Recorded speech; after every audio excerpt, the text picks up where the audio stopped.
This video focuses on domain and range of a graph.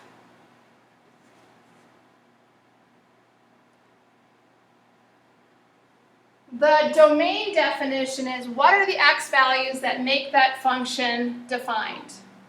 And then the range is what are the y values of the function. So we say the domain is the input. We refer to the domain also as your x values. And then that range we refer to as your y values. So here's our first example. We have this curved function. It's a continuous function. And we want to find out what is the domain first. So I'm going to focus on that color in the blue. Domain represents the x interval. So I'm going to start on the left side over here, negative infinity, and I'm going to work my way until I find my first x value, which I'm going to just create a vertical line right there. That value is at x equals -4. That's where the graph starts on the x-axis. And then it starts to make its curve, and it stops right here on the x-axis. That's at x equals 5. So we say the domain is between -4 and +5. You can write this a couple ways. You can write it in interval notation or inequality notation. So -4, comma, +5 includes both numbers, so we put a bracket and a bracket, or as an inequality, -4 greater than or equal to -4, but less than or equal to 5. There's your domain. Now I'm just going to switch colors to the green. Remember, the green is your range. So I'm going to start at the negative infinity. Where on my y-axis, my y values, does the graph start? So I'm going to create this horizontal line. And that value on the horizontal line here is -1, -2, -3, -4. See, it picks up right here at that point. So my y is at -4. That's where it starts. And then where it stops, right here at this point, is at 1, 2, 3. So that line is at y equals 3. So we have a graph that occurs between the y values -4 to +3.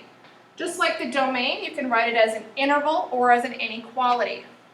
So as an interval, it started at -4, and then it stops at +3. You can write it as an inequality, -4, 3. So we say x is greater than or equal to -4 and less than or equal to 3. This second example, I'm going to go ahead and write some arrows in here for this example. This graph goes on forever. It's actually called an absolute value function. This point right here is where it starts and goes off in its v. That ordered pair is over 0, up 3. So now we have to ask ourselves, what is the domain and range of this function? So we'll start with the domain in the blue, the x values. Where on the x-axis does it start and stop? Now imagine this going on forever and going on forever. So there's no restrictions on the domain. It continues going on the x positive and the x negative. So you can write this two ways. Negative infinity to infinity, or all real numbers. That's two ways you can write that example. The second is the range, the y values. Where on the y-axis does it start and where does it stop?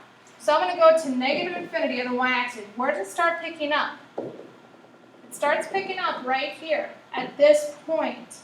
So that point is 1, 2, 3, up. And then it goes on forever. Everything up here exists because of that v. So it goes on to positive infinity. So we can write this a few different ways. We can write it as 3, bracket, comma, positive infinity, or y greater than or equal to 3. Those would be the couple ways that you could write that example.